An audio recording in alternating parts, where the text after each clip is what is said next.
विक्रम ने एक बार फिर बेताल को अपने कंधे पर उठाया और चलने लगा तो बेताल बोला, चलो राजन, तुम्हें एक और कहानी सुनाता हूँ।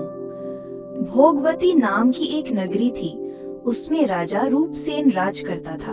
उसके पास चिंतामणि नाम का एक तोता था। एक दिन राजा ने उससे पूछा, हमारा ब्याह किसके साथ होगा?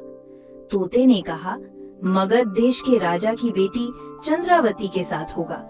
राजा ने ज्योतिषी को बुलाकर पूछा तो उसने भी यही कहा। उधर मगध देश की राजकन्या के पास एक मैना थी। उसका नाम था मदन मंजरी। एक दिन राजकन्या ने उससे पूछा कि मेरा विवाह किसके साथ होगा, तो उसने कह दिया कि भोगवती नगर के राजा रूपसेन के साथ। इसके बाद दोनों का विवाह हो गया। रानी के साथ उसकी मैना भी आ गई। राजा रानी ने तोता मैना का विवाह करके उन्हें एक पिंजरे में रख दिया। एक दिन की बात कि तोता मैना में बहस हो गई। मैना ने कहा, आदमी बड़ा पापी, दगाबाज और अधर्मी होता है। तोते ने कहा, स्त्री झूठी, लालची और हत्यारी होती है। दोनों का झगड़ा बढ़ गया तो राजा ने कहा, क्या बात है, तुम आपस में लड़ते क्यों हो? मैना ने कहा, महाराज, मर्द बड़े बुरे होते हैं। इसके बाद मैना ने कहानी सुनाई। इलापुर नगर में महाधन नाम का एक सेठ रहता था। विवाह के बहुत दिनों के बाद उसके घर एक लड़का पैदा हुआ। सेठ ने उसका बड़ी अच्छी तरह से लालन पालन किया, पर लड़का बड़ा होकर जुआ खेलने लगा। इस बीच सेठ मर गया। लड़के ने अपना सारा धन जुए में खो दिया। जब पास में कुछ न बचा तो वे नगर छोड़कर चंद्रपुरी नामक नगरी में जा पहुंचा। वहां हेमगुप्त नाम का साहूकार रहता था।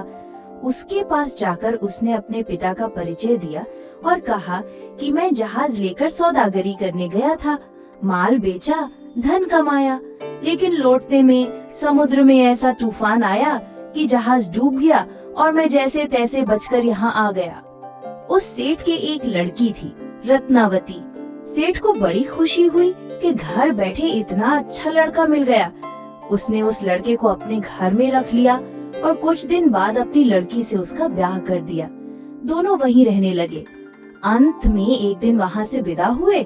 सेठ ने बहुत सा धन दिया और एक दासी को उनके साथ भेज दिया। रास्ते में एक जंगल पड़ता था। वहाँ आकर लड़के ने स्त्री से कहा कि यहाँ बहुत डर है, तुम अपने गहने उतारकर मेरी कमर में बांध दो। लड़की ने ऐसा ही किया। इसके बाद लड़के ने कहारों को धन देकर डोले को वापस करा दिया और दासी को मारकर कुएं में डाल दिया। फिर स्त्री को भी कुएं में पटक कर आगे बढ़ गया। स्त्री रोने लगी। एक मुसाफिर उधर जा रहा था। जंगल में रोने की आवाज सुनकर वह वहां आया।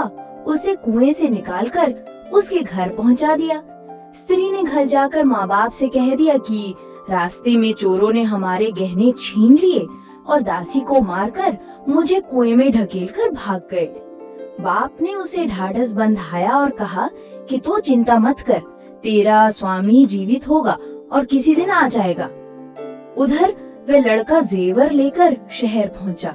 उसे तो जुए की लत लगी थी। वह सारे गहने जुए में हार गया। उसकी बुरी हालत हुई तो वह ये बहाना बनाकर कि उसके लड़का हुआ है, फिर अपनी ससुराल चला। वहाँ पहुँचते ही सबसे पहले उसकी स्त्री मिली। वह बड़ी खुश हुई। उसने पति से कहा, आप कोई चिंता ना करें, मैंने यहाँ आकर दूसरी ही बात कही है। जो कहा था वह उसने बता दिया। सेठ अपने जमाई से मिलकर बड़े प्रसन्न हुए और उन्होंने उसे बड़े अच्छी तरह से घर में रखा। कुछ दिन बाद एक रोज जब वह लड़की गहने पहने सो रही थी, उसने चुपचाप छुरी से उसे मार डाला और उसके गहने लेकर चंपत हो गया। मैना बोली, महाराज, ये सब मैंने अपनी आंखों से देखा। ऐसा पापी होता है आदमी। राजा ने तोते से कहा कि अब तुम बताओ कि स्त्री क्यों बुरी होती है। इस पर तोते ने ये कहानी सुनाई। कंचनपुर में सागर दत्त नाम का एक सेठ रहता था। उसके श्रीदत्त नाम का एक लड़का था। वहाँ से कुछ दूर पर एक और नगर था, श्री विजयपुर। उसमें सोमदत्त नाम का सेठ रहता था। उसकी एक लड़की थी। वह श्रीदत्त को ब्याही थी। ब्याह के बाद श्रीदत्त व्यापार करने परदेश चला गया। 12 बरस हो गए वो ना आया। तो जयश्री व्याकुल होने लगी। एक दिन मैं अपनी अटारी पर खड़ी थी कि एक आदमी उसे दिखाई दिया। उसे देखते ही वह उस पर मोहित हो गई। उसने अपने सखी के घर बुलवा लिया। रात होते ही वह अपनी सखी के घर चली जाती और रात भर वहाँ रहकर दिन निकलने से पहले ही लौट आती। इस तरह बहुत दिन बीत गए। इस बीच एक दिन उसका पति परदेश से लौट आया। स्त्री बड़ी दुखी हुई। अब वह क्या करे? पति हारा थका था। जल्दी ही उसकी आंख लग गई और स्त्री उठकर अपने दोस्त के पास चल दी। रास्ते में एक चोर खड़ा था। वह देखने लगा कि स्त्री कहाँ जाती है। धीरे धीरे वह सहेली के मकान पर पहुंची। चोर भी पीछे पीछे गया। संयोग से उस आदमी को सांप ने काट लिया था और वह मरा पड़ा था। स्त्री ने समझा सो रहा है। वहीं आंगन में एक पीपल का पेड़ था जिस पर एक पिशाच बैठा ये लीला देख रहा था। उसने उस आदमी के शरीर में प्रवेश करके उस स्त्री की नाक काट ली और फिर उस आदमी की देह से निकलकर पेड़ पर जा बैठा। स्त्री रोती हुई अपनी सहेली के पास गई। सहेली ने कहा कि तुम अपने पति के पास जाओ और वहाँ बैठकर रोने लग जाओ। कोई पूछे तो कह देना कि पति ने नाक काट ली है। उसने ऐसा ही किया। उसका रोना सुनकर लोग इकट्ठे हो गए। आदमी जाग उठा। उसे सारा हाल मालूम हुआ तो वह बड़ा दुखी हुआ। लड़के के बाप ने कोतवाल को खबर दे दी। कोतवाल उन सबको राजा के पास ले गया। लड़की की हालत देखकर राजा को बड़ा गुस्सा आया। उसने कहा, इस आदमी को सूली पर लटका दो। वह चोर वहाँ खड़ा था।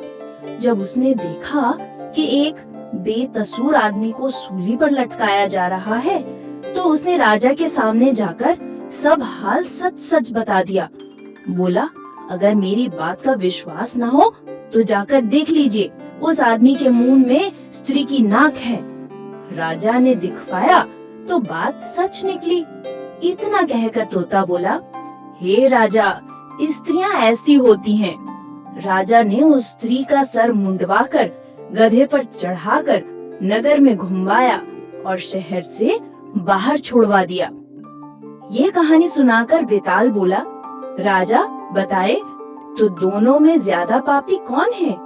राजा ने कहा, स्त्री। बेताल ने पूछा, कैसे?